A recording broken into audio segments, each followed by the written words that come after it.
1686 was the year that started the French café culture in France. The first Parisian café served coffee, tea, ice cream, and chocolate. Macaroons were invented in 1793.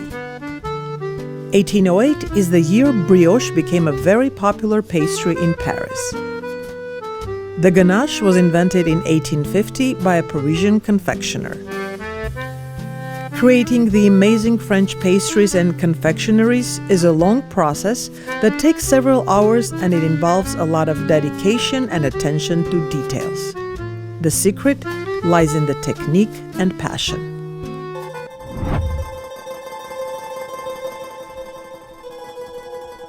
Diana, I think congratulations are in order. Your dream came true finally. Congrats.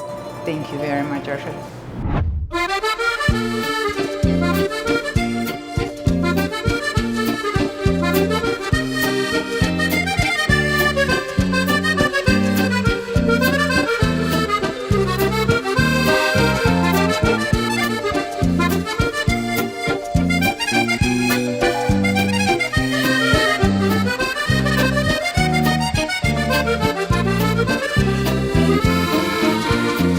Coco Chanel once said, in order to be irreplaceable, you have to be different. How different are you? Thank you very much. That was actually a very good question. The thing is that coming from Armenia, where I was born and raised, which is actually geographically not a European country, but culture, their customs, everything is so European. And even though beautiful United States that we live in has a mix of all the cultures, I still don't see much Europe here. And I wanted to have that European smell, the European spirit in this bakery. That is what is different about Frutti Felici, the European atmosphere. That's what I'm trying to create here. Diana, why would I want to visit Frutti Felici? What is here so unique that I can't find anywhere else? Arshal, I think the best answer would be that you can find anything here. I call this cafe patisserie, but it's not only pastry. You can find Italian gelato, we have organic bread, we have chocolate, handcrafted chocolate here, we have coffee, anything. It's a French style cafe that has a variety to offer.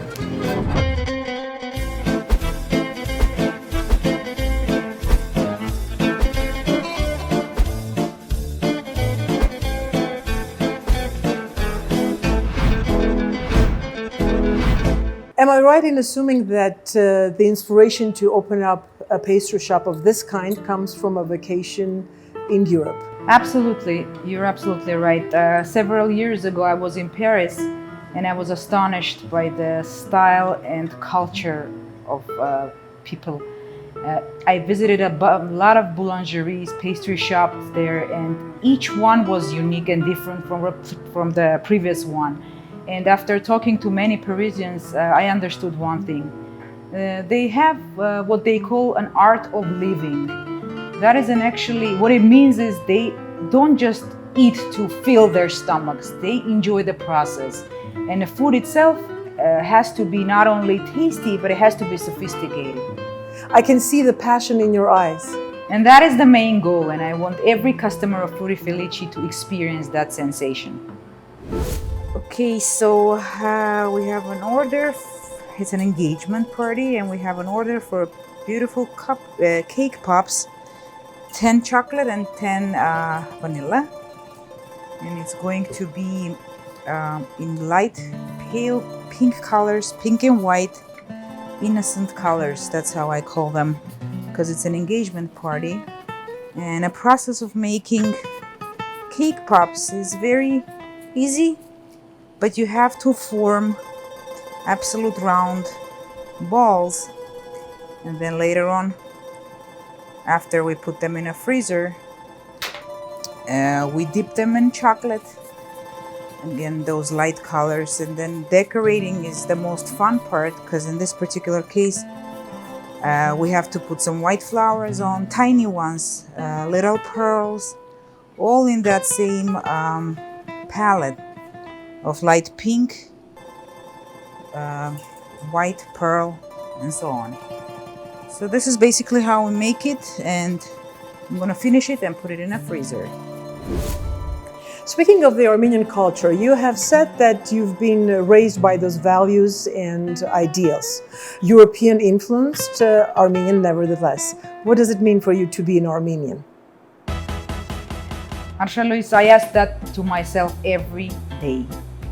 I think being an Armenian means being in a constant struggle, not only with the whole world, but with yourself. Armenian nation struggled for many, many years, and we still exist, and we will exist and develop and work on ourselves every day. That's what I do here. That's what I do in this pastry shop. I try to develop, invent new things every day. And I try to preserve the Armenian culture in everything I do. For example, one of the best chocolates we have is called pomegranate ganache, representing a symbol of Armenian nation. My favorite, by the way. Okay, so this is a triple layer chocolate cake, a small one, 6-inch food that would probably serve about 8 people or so. I have an order for a birthday of an 58-year-old gentleman who likes chocolate, so we have our chocolate cream inside, which is delicious, not because it's ours, but that's the reviews I'm getting. I'm gonna cover it with a frosting, which is a cream, a whipped cream, special one that at the end is gonna give us a smooth surface that's gonna be easy to work on. And in this particular order I have, it's going to be chocolate covered strawberries on top of the cake and some macaroons, some gold sprinkles, and I'm thinking of maybe putting some chocolate leaves on a side, like and then covering them with gold dust, because the person is getting close to 60, so I want to put some autumn colors. So here is the covering of the cake. That usually doesn't take too long, especially when you are experienced, which in this situation is probably a plus, that I like to work with this cream, because at the end trying to smooth it up the way there's no wrinkle, no cracks, no, like, looks like nobody touched it. That's the final result I'm trying to get here. So now covering up the bottom part and then going over and over again at the end, so it's all covered up nice and smooth, and that's the result we're gonna get soon.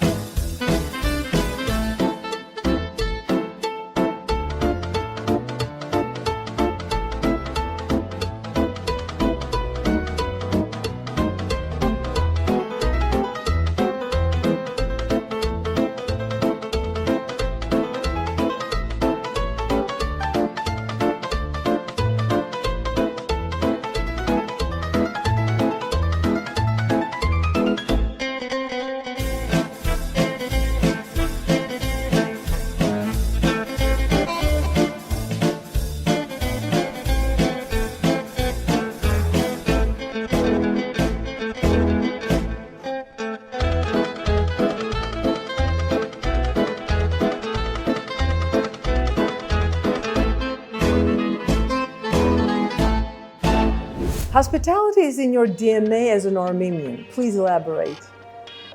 Hospitality is the most important aspect of this cafe, and each customer that comes here has to feel the atmosphere.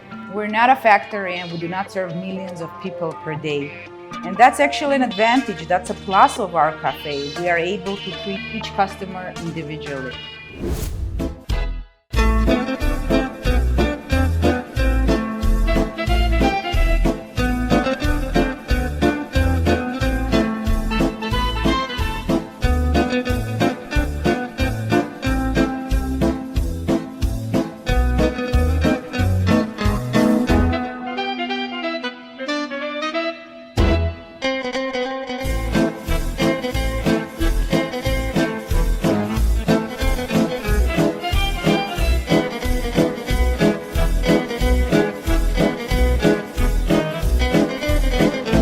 This cake is a work of art. I think you can give pastry chefs a run for their money. Were you inspired by one of Van Gogh's famous paintings, or is it just my imagination? You are absolutely right. Vincent van Gogh is, in my opinion, the greatest painter ever, and his works are very unique in their style and very inspirational. And indeed, the flowers on this cake were inspired by Van Gogh's famous painting named The Irises. However, with all that being true, it was not my only inspiration. The main thing I wanted to portray on this cake is that the effect of a stained glass. And you see, a few years ago, I was in the city of Florence in Italy, Firenze, as they call it. And I remember very clearly the beautiful cathedral named Santa Maria del Fiore, which was just breathtaking. And the stained glass really caught my attention, as it's supposed to, because, as you know, the original purpose of the stained glass, besides being a wonderful and gorgeous decoration to a church or a cathedral, is to grasp the visitor's attention to it, because in those days many people couldn't read, they were illiterate. And in order to explain some themes or some scenes from the Bible, they decided to portray those scenes using paintings, mosaics, frescoes, and stained glass. And I was inspired by that, and I decided to make a stained glass cake.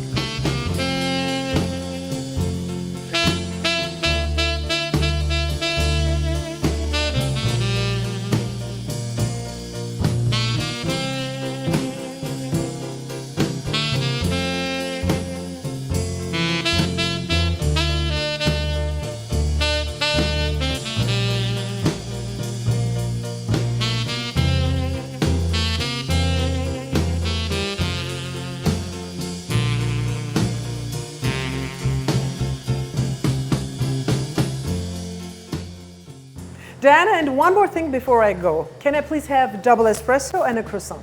With great pleasure, Asha Luis. Welcome to Frutti Felici.